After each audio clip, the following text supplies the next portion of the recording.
Good morning children. ఈరోజు ప్రత్యేకత ఏడమ్మా? Constitutional day. అర్థమైందా? భారత రాజ్యాంగ దినోత్సవం ఈరోజు. అంటే మనం ఎలా ఉండాలి, ఏ విధంగా ఉండాలి, మనం స్వతంత్రం వచ్చిన తర్వాత మన దేశాన్ని మనం ఎలా పరిపాలించుకోవాలి అన్న దాని మీద ఆ కమిటీ వేసి, ఆ కమిటీకి అంబేద్కర్ గారు అధ్యక్షుడి కింద ఉండి భారత రాజ్యాంగాన్ని రచించారు. ఈరోజు ఆమోదించారన్నమాట ఆ రాజ్యాంగాన్ని. ఇంప్లిమెంటేషన్ ఎప్పుడు జరిగింది? January 26th, republic day. అప్పుడు దానికి దీనికి డిఫరెన్స్ తెలుసా మీకు? సో ఈనాటి కార్యక్రమానికి దార్శనికుడు, మా భారత రాజ్యాంగం రచయిత అయినటువంటి డాక్టర్ బిఆర్ అంబేద్కర్ గారిని స్మరించుకుంటూ, అంబేద్కర్ గారి చిత్రపటానికి మన పాఠశాల ప్రధాన ఉపాధ్యాయులు విత్తనాల సుబ్బారావు గారిని పుష్పమాలాంకృతులు చేయవలసిందిగా కోరుచున్నాం. క్లాప్.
అయిపోయింది, మాట్లాడద్దు.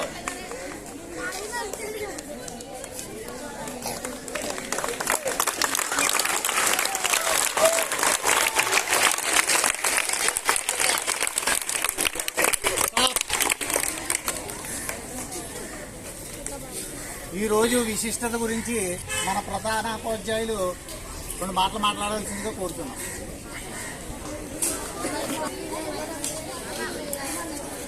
Good morning children. ఈరోజు ప్రాశస్త్యత అనేది మనకు ఆల్రెడీ తెలిసింది. రాజ్యాంగ దినోత్సవం, కాన్స్టిట్యూషనల్ డే. అంటే మనకి ఎంతోమంది నాయకులు ఎన్నో త్యాగాలు చేసి 1947 ఆగస్టు 15న స్వాతంత్రం తీసుకొస్తే ఆ వచ్చిన స్వతంత్రాన్ని సద్వినియోగం చేసుకోవడానికి, అంటే మన దేశాన్ని మనం పాలించుకోవడానికి రాజ్యాంగం అవసరమైంది. ఆ రాజ్యాంగాన్ని ఎవరు రాశారు, అధ్యక్షులు ఎవరు, అన్నీ మీకు తెలుసు. అందులో ప్రధాన పాత్ర మన ఫోటోలో దండైన మన అంబేద్కర్ గారు. వారు ఏమి రాశారు అన్నీ కూడా మొత్తం రాజ్యాంగం గురించి. మనకి ఇక్కడ ఇద్దరు సోషల్ మాస్టర్లు ఉన్నారు. నాకంటే వారు చెప్తేనే బాగుంటుంది. అతని ఆ కార్యక్రమాన్ని జయప్రదం చేయవలసిందిగా తెలుగు మాస్టర్ని, అంటే గోవింద్ గారిని, మన సోషల్ మాస్టరు, అంటే తెలుగు కమ్ సోషల్ శ్రీనివాస్ గారిని,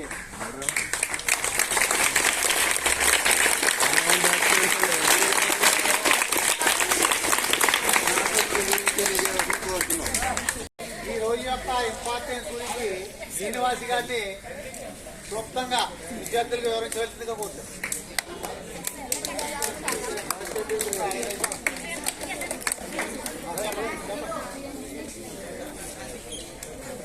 విద్యార్థులు, ప్రధాన ఉపాధ్యాయులు వారికి, అలాగే ఇతర ఉపాధ్యాయులకు, విద్యార్థులకు రాజ్యాంగ దినోత్సవ శుభాకాంక్షలు. ఈరోజు రాజ్యాంగం ఆమోదించిన రోజు, అమలు చేసిన రోజు కాదు, ఆమోదించిన రోజు.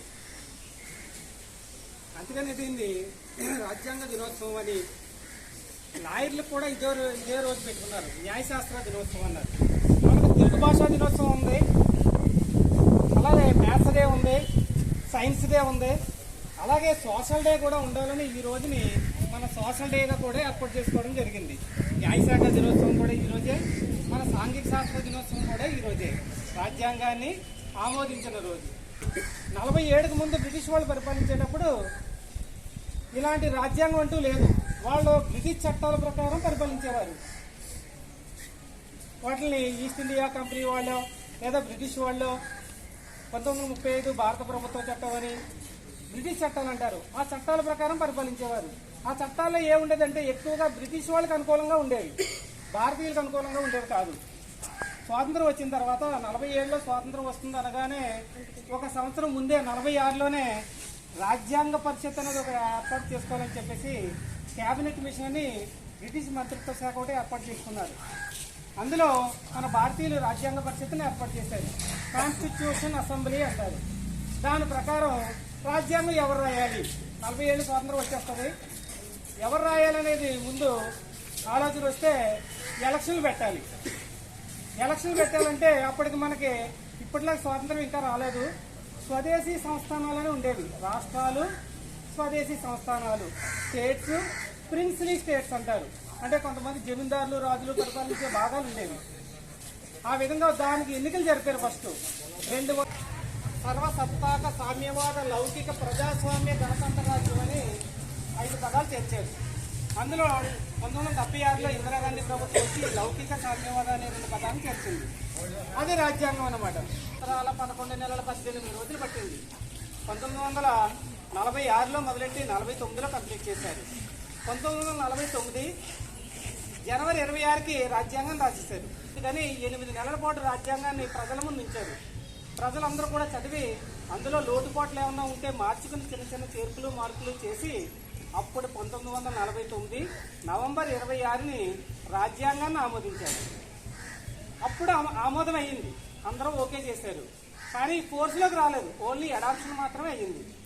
అందరూ ఆమోదించిన తర్వాత అప్పుడే అమలు చేసేయాలి రాజ్యాంగాన్ని.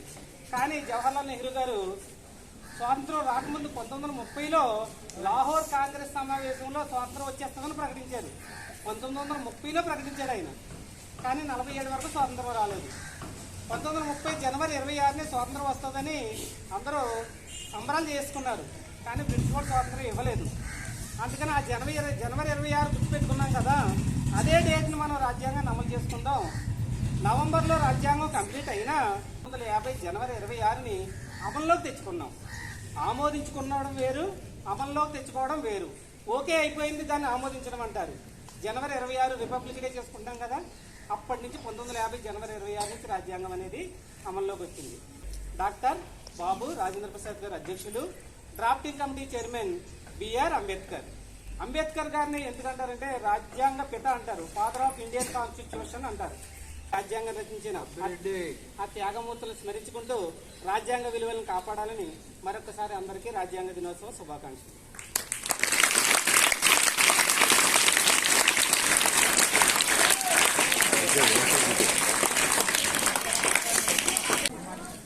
మన ప్రధాన ఉపాధ్యాయులు వారికి, అలాగే నా తోటి ఉపాధ్యాయులకు ఈ రాజ్యాంగ దినోత్సవ శుభాకాంక్షలు తెలుపుకుంటున్నాను. చిన్నారులకు నా ఆశీస్సులు. ఈ భారత రాజ్యాంగం ఈరోజు రాజ్యాంగ దినోత్సవం కదా. అయితే ఈ రాజ్యాంగానికి ముందు బ్రిటిష్ వాడు మన దేశాన్ని పరిపాలించారు. సుమారు 200 సంవత్సరాలు పరిపాలన చేశారు కదా. అయితే ఈ మాకు స్వతంత్రం 1947 ఆగస్టు 15 మనకి ప్రకటించాక మన యొక్క దేశం అస్తవ్యస్తంగా ఉన్నది. అప్పుడు కొంతమంది నాయకులు అందరూ సమావేశమవి మనకి ఒక రాజ్యాంగం అంటూ ఉండాలి. ఇతర దేశాల్లాగే మనం కూడా అన్నీ ఒక ఆర్డర్ ప్రకారంగా మనం ఇందులో చూసుకోవాలని వాళ్ళు ఏం చేశారంటే 1949 నవంబర్ 26న దీనికి రూపకల్పన చేశారన్నమాట. రూపకల్పన చేసి ఇందులోనూ కొన్ని ప్రాథమిక సూత్రాలు, ఆదర్శక సూత్రాలు వీటి కోసం విదేశాల్లో కూడా వెళ్ళి, అలాగే అమెరికా, రష్యా, ఫ్రాన్స్ ఇలాంటి దేశాలకు వెళ్ళి కొన్ని యొక్క సూత్రాలు ఇందులో పొందపరిచారన్నమాట. అయితే ఇది రూపకల్పన చేశారు కానీ ఇది ఎప్పుడు అమల్లోకి వచ్చింది చెప్పండి. 1950 జనవరి 26న మనకి పూర్తి స్వతంత్రంగా ప్రకటన చేశారనమాట. దీనికి డాక్టర్ బిఆర్ అంబేద్కర్ ముఖ్య అధ్యక్షుడు అన్నమాట. ముఖ్యమైన వ్యక్తులు ఇతను ఫస్ట్ అన్నమాట. అయితే ఇది మన భారత రాజ్యాంగం ప్రపంచంలోనే అతి పెద్ద రాజ్యాంగం అనమాట. లిఖితపూర్వకమైన రాజ్యాంగం అన్నమాట. దీంట్లో అనేక ఆర్థిక పరంగానో, సాంఘిక పరంగానో, రాజకీయ పరంగానో అందరికీ సమానమైన న్యాయం చేకూర్చేలా ఇందులో కొన్ని విషయాలు పొందపరిచారు. అయితే వీళ్ళకి ప్రత్యేకంగా ఏంటంటే రిజర్వేషన్లు అది కల్పించడం, ఏదన్నా మార్పులు దేశంలో మార్పులు చేర్పులు రావాలంటే మనం ఇందులో ఉండొచ్చు. ఈ మధ్యన మనకి 2005 సంవత్సరంలో అదేంటి విద్యా హక్కు చట్టం సవరణ చేశారు. ప్రతి ఒక్కళ్ళు 5 సంవత్సరాలు దాటిన ప్రతి ఒక్కళ్ళు 5 టు 14 సంవత్సరాల పిల్లలందరూ కూడా బాలబాలికలందరూ కూడా చదువుకోవాలి, ఎటువంటి పనులు చేయకూడదు అనే ఒక హక్కుని అందులో ప్రవేశపెట్టారన్నమాట. ఇలా ప్రతిదీ కూడాను ఏదైనా మార్పులు అయ్యి చేయవలసి వస్తే ఇందులో మనం పెడతారు. అలాగే దీన్ని ఈ యొక్క మన భారత రాజ్యాన్ని ఏమంటారంటే సర్వసత్తాక ప్రజాస్వామ్య గణతంత్ర రాజ్యాంగ పేరు పొందారన్నమాట. ఇటువంటి రాజ్యాంగాన్ని మనం అందరూ కాపాడుకోవాలి కదా, మరి అది మన చేతుల్లోనే ఉంది. ఆ హక్కులకి అది భంగం వాడకుండా మనం చూసుకోవాలంట. నాకు ఈ అవకాశం ఇచ్చిన బాధ్యతకు మరొకసారి ధన్యవాదాలు.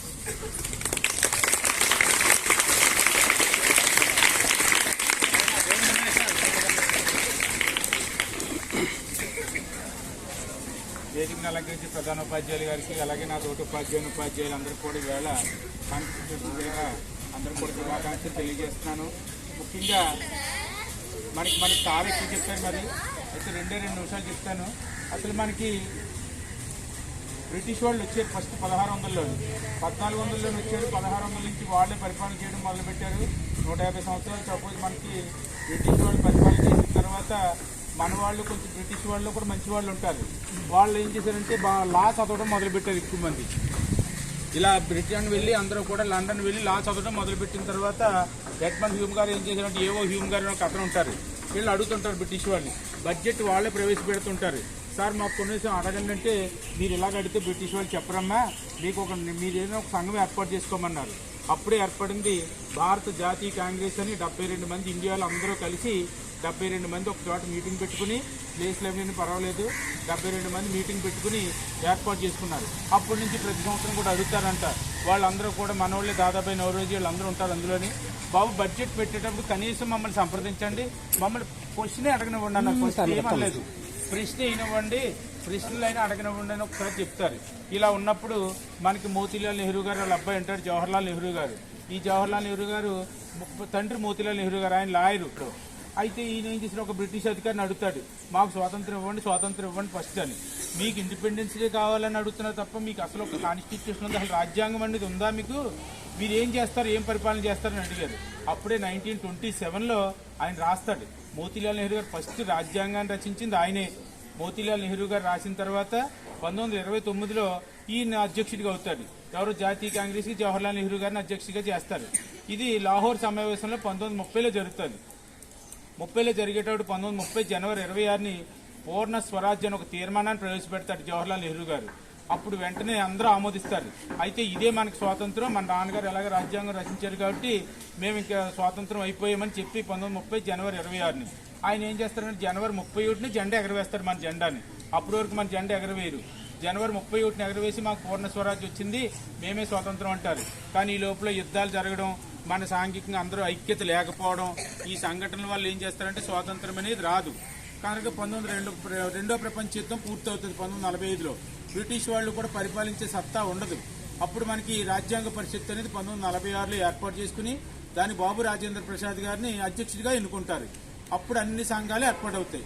ఇందులో మనకి ముఖ్యంగా కావాల్సిన రాజ్యాంగం కావాలి, మరి ఏం చేద్దామని అడుగుతారు. డ్రాఫ్టింగ్ కమిటీ అనేది ఒకటి ఏర్పాటు చేసి దానికి మహానుభావుడు మనకి డాక్టర్ బిఆర్ అంబేద్కర్ గారిని అధ్యక్షుడిగా చేసి మీరు ఇతర దేశాలన్నీ కూడా తిరిగి మాకు రాజ్యాంగాన్ని రచించండి, మెయిన్ ఇదే కావాలి మనకి, ఇండియాలో ఎలా ఉంది, ప్రపంచ దేశాల్లో ఎలా ఉందని చెప్తారు. ఫస్ట్ ఆయన అన్ని దేశాలు తిరుగుతాడు, జపాన్లో కూడా వెళ్తారు. ఎందుకంటే మన వాళ్ళు అప్పుడు సాంఘికంగా ఆర్థికంగా చాలా వెనుకబడిన కులాల వాళ్ళు చాలా దౌర్భాగ్యంగా ఉండేవారు. ఎందుకంటే వాళ్ళు జీవించే హక్కు లేదు. అందువల్ల జపాన్ వెళ్ళిన తర్వాత అక్కడ జీవించే హక్కు ఉంది. 21 ఆర్టికల్ ప్రకారం ఫస్ట్ తీసుకున్నారండి. 21 ఆర్టికల్ ప్రకారం ముందు మనల్ని బ్రతకనివ్వండి, ఫస్ట్ జీవించే హక్కుని ఇమ్మన్నారు. అలాగే 22 ప్రకారం ఏంటంటే మనకి దేశద్రోహ నేరాల చట్టాల కింద బ్రిటిష్ వాళ్ళు వెంటనే జైల్లో పెట్టేసేవారు. అదే చట్టాలు మన వాళ్ళు కూడా అమలు చేస్తుండేవారు. కొంతమంది ఇటువంటివన్నీ ఉండకూడదని చెప్పి ఎవరినైనా అక్రమంగా అధికారికంగా కనుక ఎవరైనా అరెస్ట్ చేయబడితే 22 ఆర్టికల్ ప్రకారం వాళ్ళు బయట తీసిరండి, వాళ్ళకి ఎవరికైనా ఒక లాయర్ని పెట్టుకోవడానికి అవకాశం ఉండి వాళ్ళు మాట్లాడే హక్కుని ఇవ్వండి అని చెప్పారు. అలాగే 39 ఆర్టికల్ కూడా ఇచ్చారు. ఎవరైనా మనం ఒకవేళ అక్రమంగా జైల్లో పెట్టారనుకోండి, ఏ తప్పు చేయకపోయినా లాయర్ని మనం ప్రొవైడ్ చేసుకోకపోతే గవర్నమెంట్ లాయర్ ఇచ్చి వాళ్ళకి న్యాయం చేసేటట్టుగా ఆర్టికల్స్, ఇలా చాలా ఆర్టికల్స్ తయారు చేశారు మనకు ఉపయోగపడేవన్నీ. ఏదైతేనే మొత్తం 2 సంవత్సరాలు 11 నెలలు 18 రోజులు మొత్తం ఇండియాలో అన్ని దేశాలు, ఆస్ట్రేలియా నుంచి కానీ అమెరికా నుంచి కానీ మనకి నచ్చిన ప్రాథమిక హక్కులు కానీ ఆదేశ సూత్రాలు కానీ అన్నీ కూడా తీసుకొచ్చారు. మరి అన్నీ తీసుకొచ్చిన తర్వాత చక్కగా మనది అయితే అప్పటికి 2 సంవత్సరాలు అయిపోయింది, పూర్తయింది. చక్కగా మీటింగ్ పెట్టారు. 1949 నవంబర్ 26ని ఆమోదించారు. రాజ్యాంగ పరిషత్ దగ్గర పెట్టారు ఆయన. జవహర్లాల్ నెహ్రూ గారు అందరూ కూడా చూశారు. అయితే చక్కగా అందరూ కూడా పరిశీలించి చక్కగా దీన్ని ఆమోదించేశారు. ఎప్పుడు 1949 నవంబర్ 26ని దీన్ని అందరూ కూడా ఆమోదించారు. అమలు చేయడానికి అయితే ఇవాళ నుంచి అమలు చేద్దామని అనుకున్నారు. కానీ ఇది అమలు చేయడానికి కుదరదు. మనకి జవహర్లాల్ నెహ్రూ గారు ఫస్ట్ ఏం చేశారంటే, చెప్పాం కదా, జెండా ఎగురవేసినట్టు పూర్ణ స్వరాజ్యం ప్రకటించారు 1930 జనవరి 26. ఇంక 2 నెలలు ఆగండి, మన జవహర్లాల్ నెహ్రూ గారే కాబట్టి ప్రధాని అవుతున్నారు కాబట్టి ఆయన మాట మీద గౌరవంగా ఉంటుంది. చక్కగా పార్టీ అంతా కూడా నేషనల్ కాంగ్రెస్ వాళ్లే కాబట్టి అందుకని దానికోసం 2 నెలలు పోస్ట్ పోన్ చేశారు. అయితే మనకి అసలు దీన్ని పోస్ట్ పోన్ చేయకుండానే ముందే అడిగారు మన వాళ్ళు. 1947 స్వాతంత్రం ఇచ్చేస్తున్నామని చెప్తారు మౌంట్ బాటన్ గారు. మీకు 47లో ఎప్పుడైనా స్వాతంత్రం వస్తుంది, లేదా జనవరి 1948లో స్వాతంత్రం ఇస్తామని చెప్తారు. మేము అన్ని రోజులు ఆగమని మన నాయకులందరూ కూడా కరాఖండిగా చెప్పడంతో అయితే ఒక పని చేయండి, 1947 నుంచే మేము జనవరి 26 నుంచే కూడా అమలు చేసుకుంటాం రాజ్యాంగాన్ని అంటారు. కానీ మనకి 1947లో అప్పుడు రాజ్యాంగం పూర్తవలేదు కాబట్టి మౌంట్ బాటన్ గారు ఒప్పుకోరు. మేము ఏదైనా స్వాతంత్రం ఇచ్చామంటే పర్ఫెక్ట్గా ఉండాలి తప్ప మేము మామూలుగా ఇవ్వం, దాని గురించి అమలు చేయొద్దు, మీరు ఏమో అడగొద్దు అంటారు. లేదా 1947లోనే మీకు 15లో స్వాతంత్రం ఇస్తానని ఆగస్టు 15ని అంతకు ముందే మీకు ఇవ్వమని చెప్పి ఆయన కరెక్ట్గా చెప్తారు. దానివల్ల ఆగిపోయింది. లేదా మన 1947 జనవరి 26 నుంచే అమలు అవ్వాలి అసలు అని. మనకు రాజ్యాంగం లేదు కాబట్టి మనకి 1950 జనవరి 26 నుంచి అమలైంది.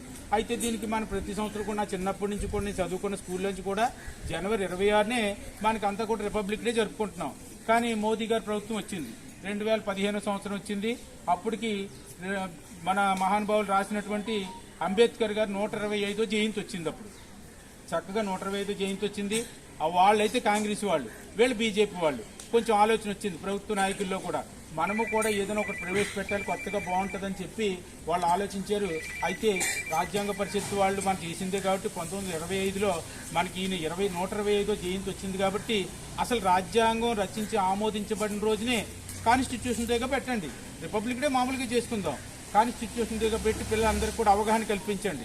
రాజ్యాంగం ఎందుకు రచించారు, ఎవరి కోసం రచించారు, అది అందరికి ఉపయోగపడుతుందా లేదా, చక్కగా ఉపయోగపడాలి, అందరికి కూడా తెలియజేయాలని ఈ యొక్క ప్రోగ్రామ్ చక్కగా అమలు చేస్తున్నారు. ఇది 2015 నుంచి మాత్రం అమలు చేస్తున్నారు, అంతకు ముందు అయితే లేదు. ఎందుకంటే అంబేద్కర్ 125వ జయంతి కాడి నుంచి ఇక్కడ మనకి చక్కగా నిర్వహించబడుతుంది. ఈ యొక్క కాన్స్టిట్యూషన్ అందరికి కూడా ఉపయోగపడాలని చెప్తున్నారు. మనకి హక్కులు ఎలా సాధించుకుంటున్నామో విధులు కూడా అలా చేయాలి. ఒక టైం టేబుల్ ప్రకారం మన విధులు కూడా చక్కగా నిర్వహించాలి. ఇది అందరిలో కూడా మార్పు రావాలని కాలిగ్రఫీ అంటే చేత్తో రాశారు. అది ఇప్పుడు కూడా ఒక అద్దాల బిల్డింగ్లో మీరు ఎప్పుడైనా పార్లమెంట్కి వెళ్తే దీన్ని గాజు గ్లాసులో లోపల పెట్టి కాలిగ్రఫీ రచించారు అంతా కూడానే. ఇది మనం కూడా చూడొచ్చు. అప్పుడు కంప్యూటరైజ్డ్ కాదు, అంతా చేసుకొని రచించారు. అన్ని దేశాలు వెళ్ళి వాళ్ళ లాంగ్వేజ్ని మన లాంగ్వేజ్లో తర్జుమా చేసి అందరూ కూడా చూపించారు. చేతితో రాశారు కాబట్టి కాలిగ్రఫీ ఇది అంతా కూడానే ప్రపంచంలో విస్తృతమైంది. మన మేడం గారు కూడా చెప్పారు, అతిపెద్ద లిఖిత రాజ్యాంగం. అమెరికాది అయితే చిన్నది, బ్రిటన్ అయితే 12 పేజీలు 2 పేజీలు అలా ఉంటాయి అంతే వాళ్ళ రాజ్యాంగం. చక్కగా వాళ్ళు ఇప్పుడే ఉన్నారు, వాళ్ళు అభివృద్ధి చెందిన వాళ్ళు కాబట్టి వాళ్ళకి ఇక్కడైతే రకరకాల మతాలు, కులాలు, భేదాలు అన్నీ ఉన్నాయి, వర్గాలు ఉన్నాయి. సార్ చెప్పినట్టుగా సమానత్వం కావాలా, న్యాయం కావాలని చెప్పారు. అందరికి కూడా మనకి ఇప్పుడు కూడా అందులో ఉన్నటువంటి చట్టాలు ఇప్పుడు కూడా అమలు చేసుకోవాలి మనకి. ఎందుకంటే ఇందులో న్యాయం ప్రకారం ఉంది, మీరు పిల్లల నుంచి ఇప్పటి నుంచి తెలుసుకుంటే మన హక్కులతో పాటు బాధ్యతలు కూడా తెలుస్తాయి. మనం ఎలా ఉండాలి, మన దేశం కోసం ఎలా పాటుపడాలనేది చక్కగా ఉపయోగపడుతుంది. అమెరికా దేశం వాళ్ళైతే ప్లెడ్జ్ ఇప్పుడే ప్రవేశపెట్టారు, నా అమెరికా దేశం కోసం. అలాగే ప్రతి దేశం వాళ్ళు కూడా అంటారు, నా దేశం కోసం నేను ఏమైనా చేస్తానంటారు. ఇక్కడ కొన్ని మతాలు, కులాలు వేరే వేరే ఉన్నాయి, రకరకాల కులాలు, రకరకాల మతాలు ఉన్నాయి. మనకి స్వాతంత్రం వచ్చిన తర్వాత కూడా మనకి సర్దార్ వల్లభాయ్ పటేల్ గారు లేకపోతే ఇంకా బోల్డన్ని రాజ్యాలు మా హైదరాబాద్ ఉన్న స్వతంత్ర సంస్థానంగా ఉండిపోతూ ఉంటారు. కానీ అన్నింటినీ కూడా కలిపి చక్కగా ఏకగ్రీవంగా ఉండేటట్టు ఒక ఇండియాగా తయారు చేశారు మహానుభావులు. మనకి అందరూ కూడా పూర్వకాలం వాళ్ళు మనకి చక్కగా అమర్చి పెట్టారు. అన్నీ కూడా అభివృద్ధిలో ముందుండాలి. మనం కూడా చక్కగా మంచి మంచి నాలెడ్జ్ని సమకరించుకొని మన రాజ్యాంగాన్ని చక్కగా అమలు చేసుకుంటే ఎంతో ఉపయోగపడుతుందని అందరికి కూడా తెలియజేస్తూ ఈ యొక్క అవకాశం కల్పించినటువంటి ప్రధాన ఉపాధ్యాయులు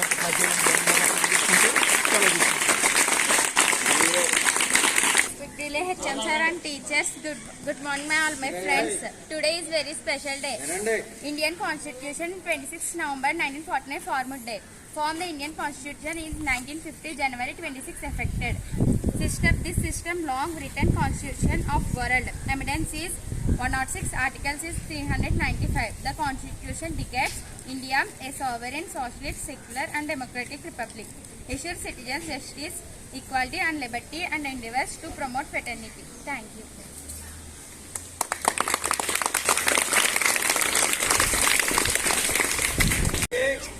భారతదేశ పౌరుడినైన నేను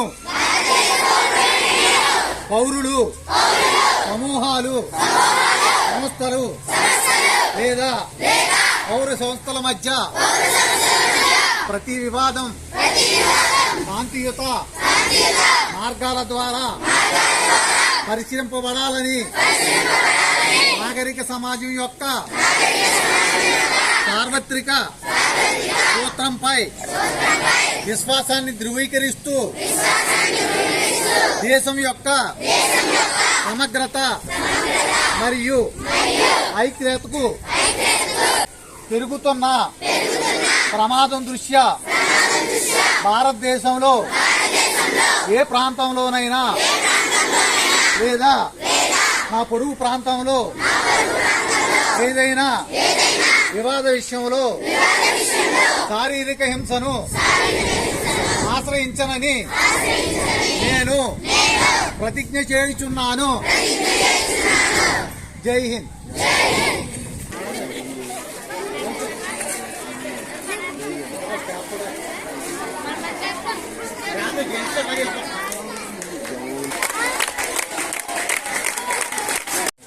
Attention!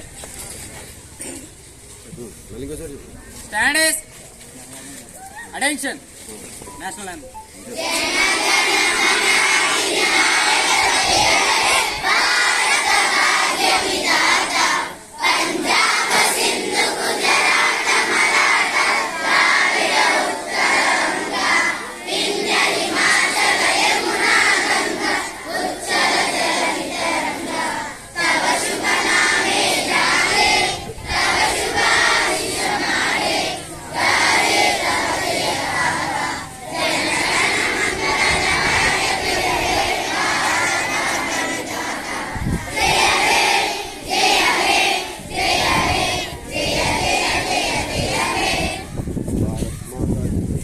Stand is भारत माता के भारत माता के भारत माता के అసెంబ్లీ డిస్పర్స్.